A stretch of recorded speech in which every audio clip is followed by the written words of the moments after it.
Hello. Alright, first up is a new four-piece band out of New York called Wall with their self-titled EP.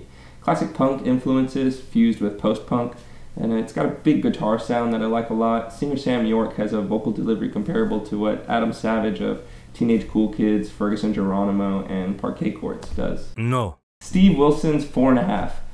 This EP has an interesting approach to prog rock that I think is much needed for bringing the popular realm of that genre out of the dark ages, but I still don't find myself engrossed by this release. Anderson .Paak's Malibu. Super well produced hip-hop, soul, and R&B release. The sounds on this record are immaculate. I am really loving it. No. Future's Purple Rain. I'm behind on the trap stuff. I didn't dig on Dirty Sprite 2 very much, nor Drake's mixtape last year, but I did really like Travis Scott's Rodeo, so I'm going to keep giving the style a shot because I feel like there is something compelling there. And as far as this mixtape goes, I didn't hate it. There's still a few songs on there that I added to my 2016 radio playlist, and DJ Esco is the coolest DJ in the world. Tindersticks, The Waiting Room.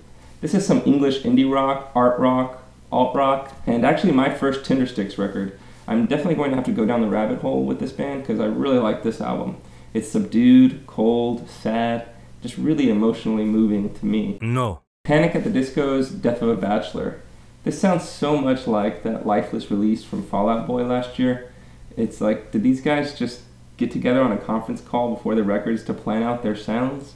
It seems like a shameless release to me, what they're doing, and it's just an obnoxious record. I guess I'm just not hip to what's going on with those two bands. After splitting with Immortal, Abbath Doom Occulta gives us his new band, Abbath. I love the production on this album. His guitar tone reminds me a lot of old school prong, and for a black metal record, it sure does groove a lot like old school prong does. No. Villagers, Where Have You Been All My Life? Like that Tindersticks record, it's subdued, sad, very emotional. It's just executed in a more generic, acoustic, singer-songwriter way that I'm not all that into. I wouldn't say it's a bad record. It sure bummed me out when I listened to it, so it definitely packs the emotional impact, but it's just got a sound that I'm not going to be that compelled to return to all that often. Savage's Adore Life. At first this was probably in the Unjoyed column for me. I just wasn't feeling the vibe or the energy, but by the third listen I had totally backtracked. The infectious riffs coupled with a really convincing performance from vocalist Jenny Beth sold me on this record. So that's it for this week. It's another video down. That makes 3 in 3 weeks, and in some circles I guess you'd call that a schedule. So yeah, what have y'all been listening to? Let me know in the comments below. Email me at contact@radcompany.com. Radco on almost all social media. And yeah, I'll see y'all next week.